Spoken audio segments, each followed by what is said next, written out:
साथियों, मोदी की गारंटी का मतलब क्या होता है, इसका ताजा उदाहरण सीएए कानून है। सीएए कानून है और आपने देखा होगा कल ही सीएए कानून के तहत शरणार्थियों को भारत की नागरिकता देने का काम शुरू हो गया। पहले लॉट को ऑलरेडी नागरिकता दी गई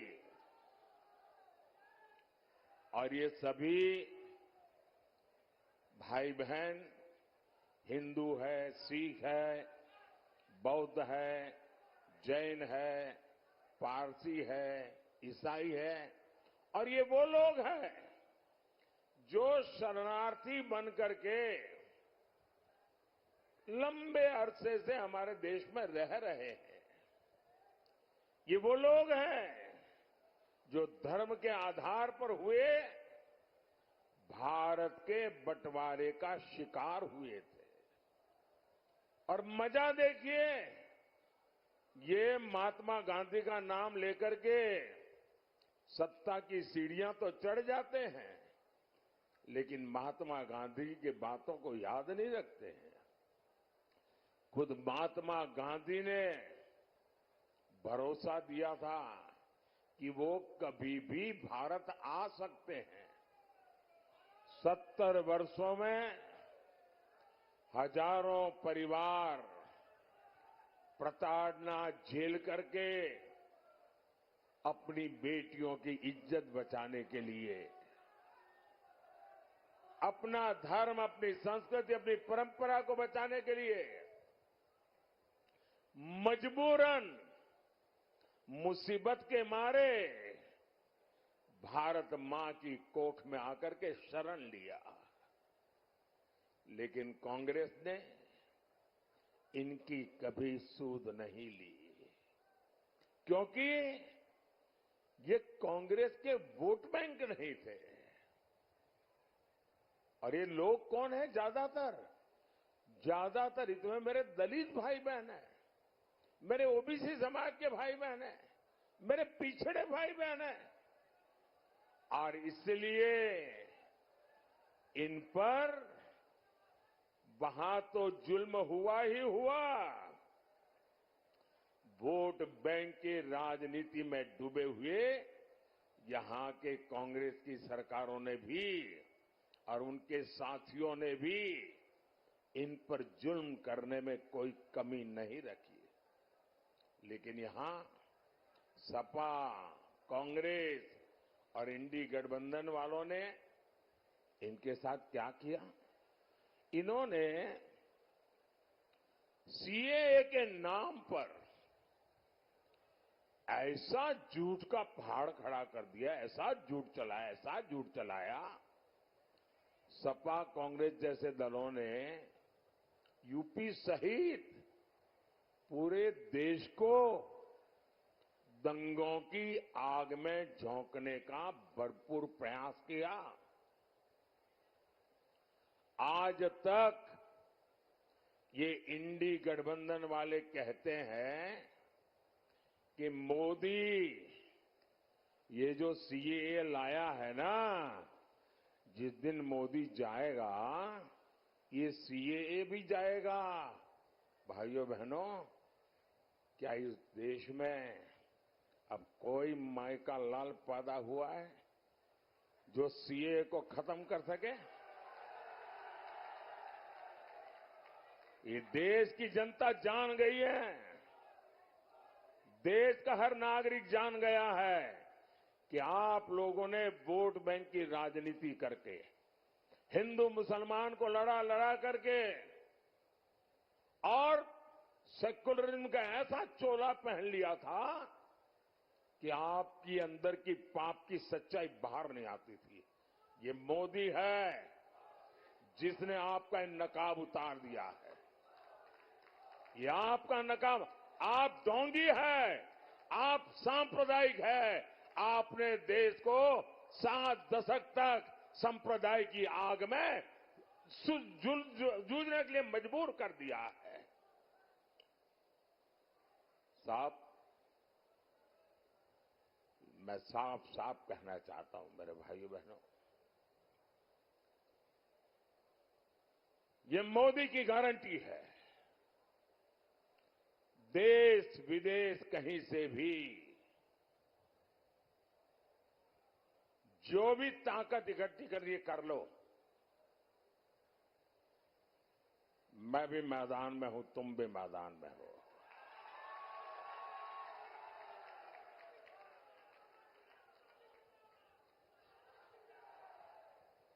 आप सीएए नहीं मिटा पाओगे।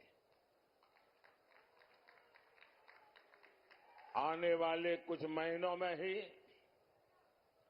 पश्चिम बंगाल से लेकर दिल्ली, पंजाब तक हजारों शरणार्थी परिवार मां भारती की गोद में रह रहे हैं, अनाथ की तरह रह रहे हैं। वो अब सम्मान के साथ रहेंगे, उनके पास उनकी एक पहचान होगी, वो मां भारती के बेटे कहने के हकदार हो जाएंगे। हमारे उत्तर प्रदेश में भी ऐसे लाखों परिवार बसे हुए हैं जी। साथियों, मोदी की एक और गारंटी आज कश्मीर में भी दिख रही है। पिछले 5-6 दशकों में कश्मीर देश के हर चुनाव का मुद्दा होता था। हर चुनाव में सभी दल कश्मीर के मुद्दे को भुनाते थे। आपने देखा होगा, ये हमारे विरोधी लोग हैं ना, उनकी बोलती बंद हो गई है, उनके मुंह पे ताला लग गया है और दबी जबान में उन इलाकों में जाकर के कहते हैं, अरे चिंता मत करो, ये मोदी भले कुछ भी चिल्लाता रहे, ये मोदी ने भले 370 हटाया, जैसा ही हमको मौका मिलेगा ना हम 370 भी वापस ले आएंगे। भाइयों बहनों, सवाल मोदी का नहीं है। जिस प्रकार से श्रीनगर में ये चौथे चरण के समय मतदान हुआ, भैया आपका प्यार मेरे सर आंखों पर, मुझे जरा बोलने दीजिए।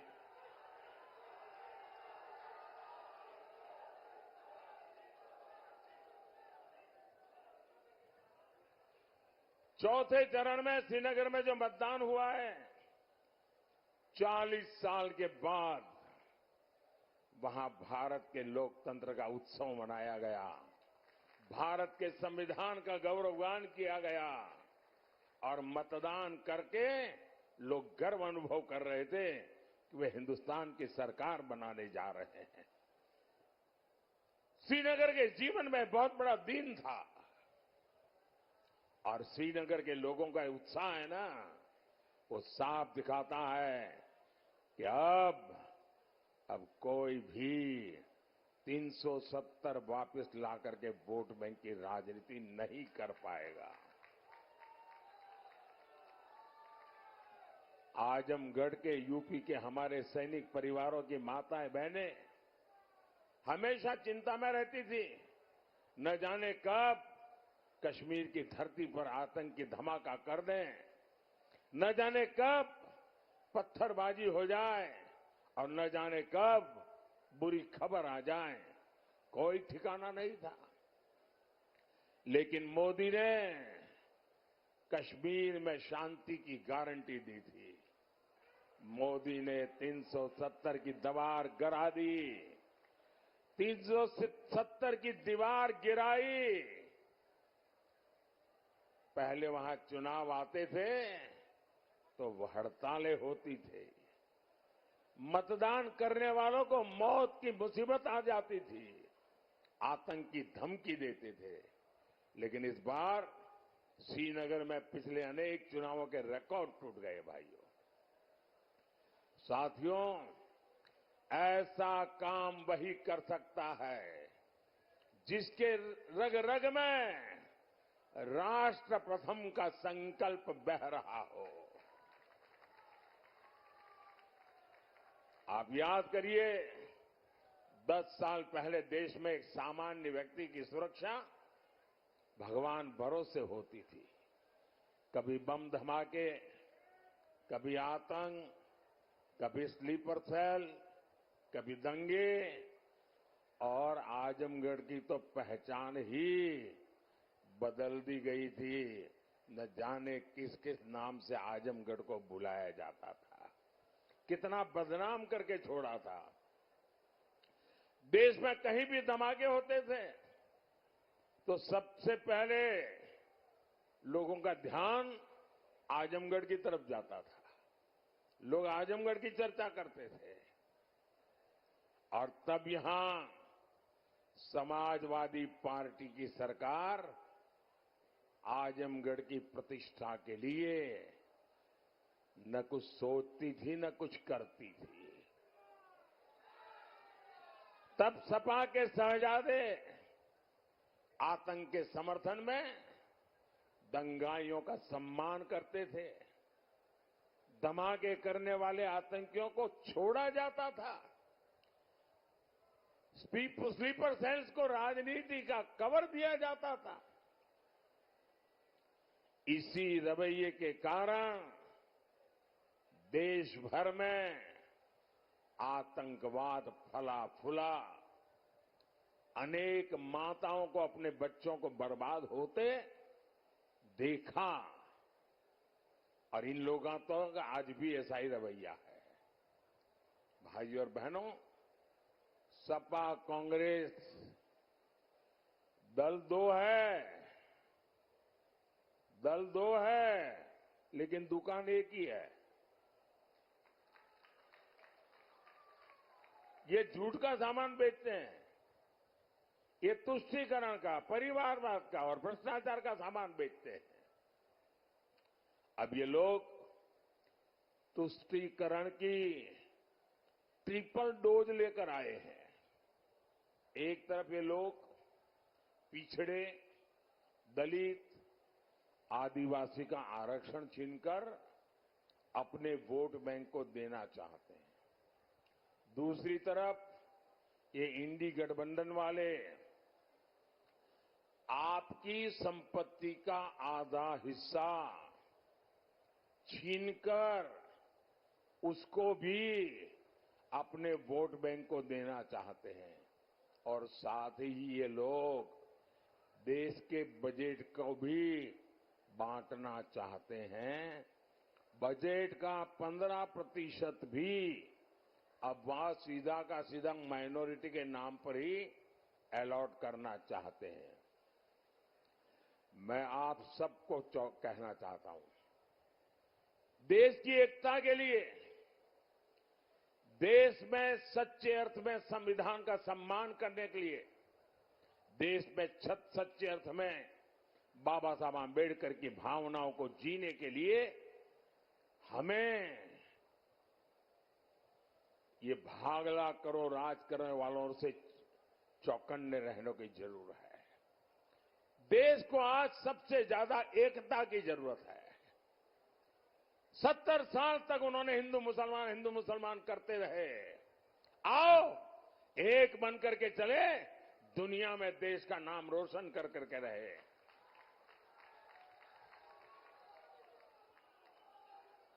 साथियों, इंडी गठबंधन तुष्टीकरण के दलदल में पूरी तरह धंस चुकी है। समाजवादी पार्टी के शीर्ष नेता राम मंदिर को लेकर आए दिन घटिया बातें कर रहे हैं। कांग्रेस के शहजादे ने तो राम मंदिर को गालियां देने का मिशन ही चला रखा है। सिर्फ वोट बैंक को खुश करने के लिए ये लोग हमारी आस्था पर चोट कर रहे हैं। साथियों, यहां इतनी बड़ी संख्या में हमारी माताएं बहनें आई हैं। मोदी आपका जीवन बेहतर बनाने के लिए दिन रात एक कर रहा है। आज हर गरीब को मुफ्त अनाज मिल रहा है। आज हर गरीब को मुफ्त इलाज मिला, पक्का घर मिला, घर में नल, नल में जल, सस्ता सिलेंडर, ऐसी अनेक सुविधाएं आप तक पहुंची है। क्या समाजवादी सरकार में, कांग्रेस की सरकार में उन लोगों ने आपकी कभी चिंता की थी क्या? उन्हें आपको अपने हाल पर छोड़ दिया था कि नहीं छोड़ दिया था? ये मोदी है जो आपके जीवन से हर चिंता को दूर कर रहा है। अभी मोदी ने एक और बड़ा फैसला लिया है। आपके घर में, और यहां जितने लोग हैं इन सबके काम आने वाला है। आप किस जात में पैदा हुए, किस बिरादरी में पैदा हुए, आप धनी हैं नहीं हैं, पढ़े लिखे हैं नहीं है, गांव में रहते हैं शहर, कुछ नहीं, सबके सब, क्योंकि मेरा तो मंत्र है सबका साथ सबका विकास। अब आपके घर में और आजकल हर परिवार में बुजुर्ग लोग होते ही होते हैं। माँ बाप, दादा दादी, चाचा चाची, नाना नानी, कोई न कोई बुजुर्ग होते हैं। और 70 साल के बाद छोटी मोटी कोई बीमारी भी होती है, दवाई का खर्चा भी होता है। अब जो बेटा या बेटी कमाते हैं उनके मन में यही रहता है कि पिताजी की खिलाने पिलाने में तो कोई प्रॉब्लम नहीं है, लेकिन अगर दवाई का बोझ आ जाए तो बेटा बेटी चिंता में लग जाते हैं, अरे कैसे करेंगे भाई। उनके सामने प्रश्न होता है कि बच्चों का परवरिश करें कि बुजुर्गों की चिंता करें। जिम्मेवारी भी है, दोनों जिम्मेवारी है, लेकिन अब आपको चिंता करने की जरूरत नहीं है। ये चिंता ये आपका बेटा मोदी करेगा। 70 साल से ऊपर के आपके परिवार में जो भी लोग होंगे, उन सबकी बीमारी में इलाज के खर्च की जिम्मेवारी मोदी की। ये मोदी की गारंटी है। घुटने की दिक्कत हो, हार्ट की परेशानी हो, कोई भी बीमारी हो, हर बुजुर्ग का इलाज होगा और वो भी मुफ्त होगा। साथियों, मोदी ने एक और योजना शुरू की है। इसमें बिजली बिल 0 हो जाता है। बिजली बिल 0।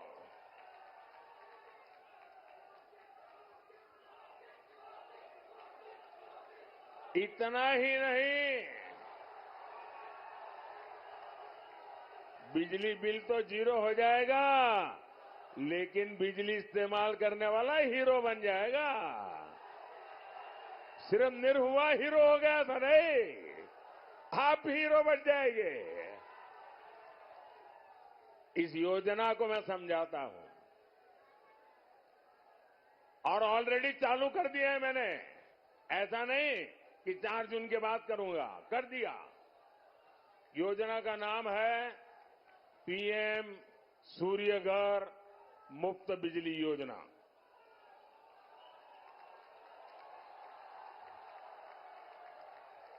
आप ऑनलाइन जाकर के अभी से रजिस्ट्री करवा सकते हैं, वो ऑनलाइन चालू है। ये योजना क्या है? मोदी आपको 75,000 रुपया देगा। आपकी जरूरत के हिसाब से 75,000 रुपया तक मोदी देगा। कितना? कितना? उसमें से आप घर पर सोलर पैनल लगाएंगे और जो सोलर की बिजली होगी उसका आप अपने परिवार के लिए उपयोग करेंगे, और जो ज्यादा बिजली होगी वो योगी जी की सरकार खरीद लेगी।